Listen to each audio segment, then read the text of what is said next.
പാർലമെന്റിനെ മറികടന്ന് അതുവഴി ജനങ്ങളിൽ നിന്നും വിവരങ്ങൾ മറച്ചുവെച്ച് ഇൻഷുറൻസ് മേഖലയിലെ ലാഭം സ്വകാര്യ മേഖലയ്ക്ക് കൈമാറുവാൻ ശ്രമിക്കുന്ന നരേന്ദ്രമോദി സർക്കാരിന്റെ നയങ്ങൾക്കെതിരെ രാജ്യസ്നേഹികളായ എല്ലാവരും അണിനിരക്കണമെന്ന് LIC agents organisation of India അഖിലേന്ത്യാ vice president A. Sampath ex-MP പറഞ്ഞു. കോട്ടയം ഡിവിഷണൽ ഓഫീസ് ചലോ സമരം ഉദ്ഘാടനം ചെയ്ത് സംസാരിക്കുകയായിരുന്നു അദ്ദേഹം. പാർലമെന്റിനെ മറികടന്ന് അതുവഴി ജനങ്ങളിൽ നിന്നും വിവരങ്ങൾ മറച്ചുവെച്ച് ഇൻഷുറൻസ് മേഖലയിലെ ലാഭം സ്വകാര്യ മേഖലയ്ക്ക് കൈമാറുവാൻ ശ്രമിക്കുന്ന നരേന്ദ്രമോദി സർക്കാരിന്റെ നയങ്ങൾക്കെതിരെ രാജ്യസ്നേഹികളായ എല്ലാവരും അണിനിരക്കണമെന്ന് LIC agents organisation of India അഖിലേന്ത്യാ vice president A. Sampath ex-MP അഭ്യർത്ഥിച്ചു.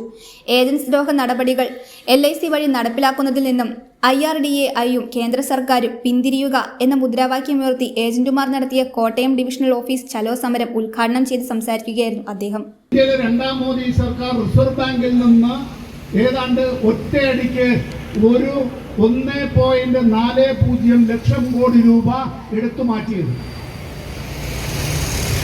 റിസർവ് ബാങ്ക് ലാഭത്തിലാണ് എന്നുള്ളതിനെ സംബന്ധിച്ച് ആർക്കും തർക്കമില്ലല്ലോ. ലാഭത്തിലാണ് LIC പ്രവർത്തിക്കുന്നതെങ്കിൽ LICയുടെ ഡിവിഡൻഡ് ആണല്ലോ ഇന്ത്യ ഗവൺമെന്റ് വാങ്ങുക.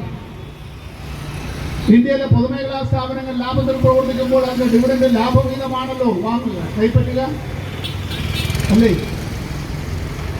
1971 ആണ്ടിൽ ഇന്ത്യ പാകിസ്ഥാൻ യുദ്ധം നടക്കുന്ന കാലത്ത്, ബംഗ്ലാദേശിന്റെ വിമോചന പോരാട്ടം നടക്കുന്ന കാലത്ത് നിങ്ങൾ ചില ഏജന്റുമാരൊന്നും ജനിച്ചിട്ടില്ല.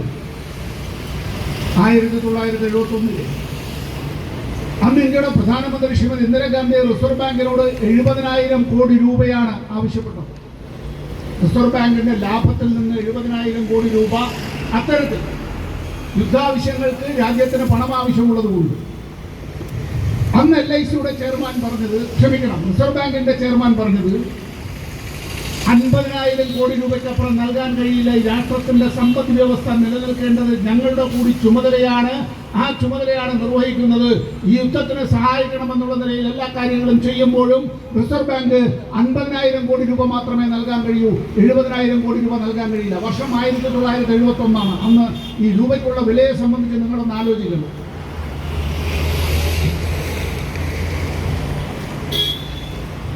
കോട്ടയം പട്ടണത്തിൽ വന്നിട്ടെന്ന് ഈ അന്നത്തെ കാലത്ത് ഈ സാധാ ഊണും സ്പെഷ്യൽ ഊണും ഉണ്ട്, വെജിറ്റേറിയൻ കടകളുണ്ട്.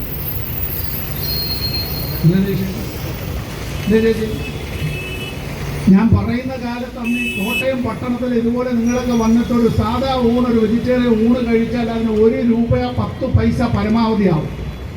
Kottayam Baker junction, railway station, Nagampadam എന്നിവിടങ്ങളിൽ നിന്ന് ആരംഭിച്ച റാലിക്ക് LIC AOA സംസ്ഥാന എക്സിക്യൂട്ടീവ് കമ്മിറ്റി അംഗങ്ങളായ PP Shobhana, Raju Achuthan, Sally Mohan, divisional vice പ്രസിഡന്റുമാരായ VV Udayakumar, GS Unni, Sony P George, divisional secretary Lillykutty S തുടങ്ങിയവർ നേതൃത്വം നൽകി.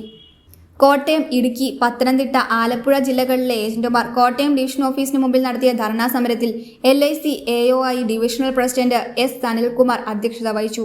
അഖിലേന്ത്യാ സെക്രട്ടേറിയറ്റ് അംഗം PK Sadanandan, divisional general secretary CK Latheesh, treasurer S Beena, സംസ്ഥാന എക്സിക്യൂട്ടീവ് കമ്മിറ്റി അംഗങ്ങളായ V Joykutty, VT Madhu, general insurance agents welfare association സംസ്ഥാന പ്രസിഡന്റ് MU തോമസ് എന്നിവർ സംസാരിച്ചു. News bureau, Kottayam.